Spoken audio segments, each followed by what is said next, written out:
आप तक टाइम्स में आपका स्वागत है। रिपोर्टर कपिल चौहान। गुरुग्राम थाना मानेसर में दर्ज करोड़ों रुपए की ठगी के मामले में गैंग के 4 सदस्यों को काबू किया है। यह पूरा मामला देख रहे हैं। आप तक टाइम न्यूज के सौजन्य से धन्यवाद।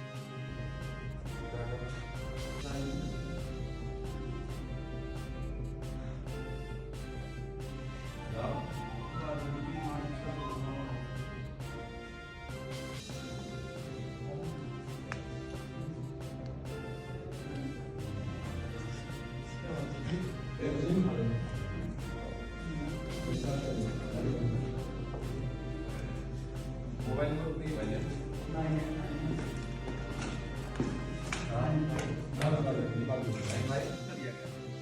ये मानेसर कम्प्लेक्स में पहले वहाँ पे डेपुटेशन में थे।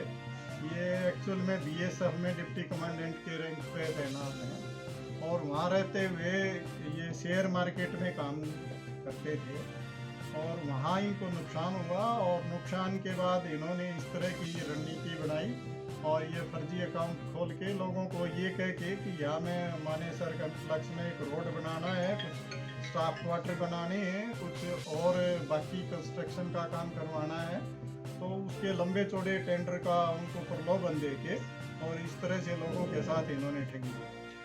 अब किस किस को गिरफ्तार किया और किस किस की क्या क्या भूमिका थी, क्या कुछ इनसे बरामद किया है? इसमें जो मेन एक्यूज्ड है मिस्टर परवीन यादव, उनकी मिसिज है ममता यादव, उनकी बहन ऋतुराज यादव और मिस्टर दिनेश को हमने गिरफ्तार किया है। और इसमें जो सारे इस साजिश के रचयिता थे परवीन यादव, वो खुद ही था, तो उसी के इर्द गिर्द ये सारी स्टोरी घूमती है और उसके जो ये परिजन थे उन्होंने इसका सहयोग किया। उनको हमने गिरफ्तार करके और ये रिकवरीज की है। फर्जी अकाउंट खुलवाया गया था सर, किस नाम से वो फर्जी अकाउंट था और रितु यादव की क्या भूमिका थी? वो एनएसजी का जो के नाम से एक अकाउंट खुलवाया गया था और मैंने पहले बताया कि उसकी बहन जो ऋतुराज यादव है ये एक्सिस बैंक में काम करती हैं और एक्सिस बैंक में ही वो अकाउंट फर्जी अकाउंट खोला गया क्योंकि किसी भी सरकारी कार्यालय का अकाउंट ऐसे फर्जी नहीं खोल सकते। तो ये सारी मिली भगत के कारण ही ये सब हुआ और उन्होंने एक प्राइवेट कंपनी बना रखी थी जो पैसा उस एनएसजी के अकाउंट में डलवा के और उसमें ये ट्रांसफ़र कर देते थे और उस प्राइवेट जो कंपनी इन्होंने बना रखी थी उसमें ऋतुराज यादव और ये ममता यादव उसकी डायरेक्टर थी और वो पैसा वहाँ पे ट्रांसफ़र करके और उसको आगे यूज किया। क्या कुछ बरामद किया था इनसे? सर एक बताओ, ये क्या कुछ प्रॉपर्टीज की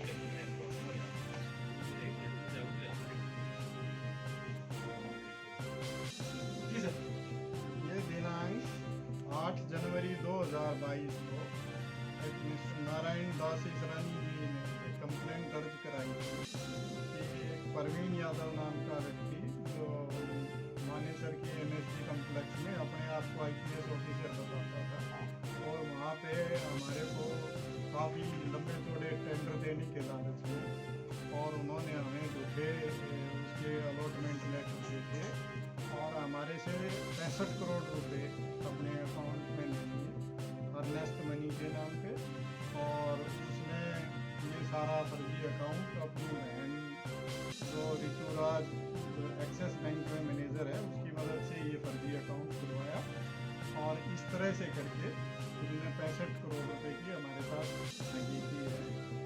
इसकी इन्वेस्टिगेशन करते हुए हमने कमिश्नर ऑफ पुलिस श्री के राव ने एक SIT का गठन किया मेरे नेतृत्व में और उसमें और इंस्पेक्टर थे और हमारी क्राइम यूनिट मानेसर की POW से हमने इन्वेस्टिगेशन करते हुए उसमें जो मेन एक्यूज था मिस्टर परवीन यादव उसको हमने गिरफ्तार किया है। उसकी बहन जो ऋतुराज जो एक्सिस बैंक में मैनेजर थी उसको भी हमने गिरफ्तार किया है और उसकी मिसेज जो ममता यादव है उसको भी गिरफ्तार किया है और इसमें एक दिनेश नाम का व्यक्ति जिसने उसकी इंट्रोडक्शन करवाई थी और उसने ये साजिश रच के उसके साथ मिलके ये काम करने में उसकी मदद की थी उसको भी गिरफ्तार किया है।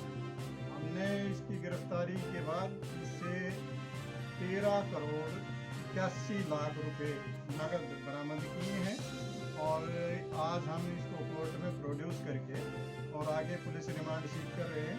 इस संबंध में और भी 3 FIR दर्ज हुई हैं, जो एक मिस्टर देवेंद्र यादव ने और एक मिसेज जैन ने दर्ज करवाई हैं।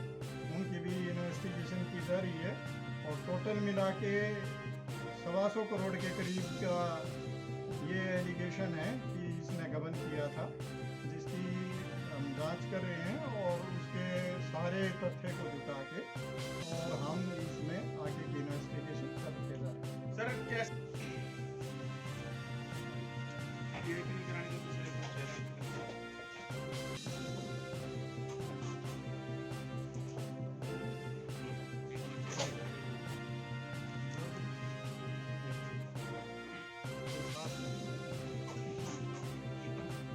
Parveen Yadav, bureau of the study. Hyderabad या कहीं और कोई ऐसा कैंप का सुनाने की बात भी इन्होंने कही थी। अभी इन्वेस्टिगेशन में ये भी सामने आया है, पहले तो सारा यहीं की बात थी, लेकिन अब लास्ट में इसने कुछ लोगों को ये भी कहा था कि हमारा हैदराबाद में कॉम्प्लेक्स है, वहाँ पे भी काम करवाना है, और उसी बात पे उनको शक हुआ। उन्होंने पता कराया कि वहाँ पे कोई काम होना है या नहीं, इस बात को ही लेके उनको शक हुआ और उन्होंने पुलिस में कंप्लेंट। इनसे कुछ गाड़ियां भी बरामद की हैं सर?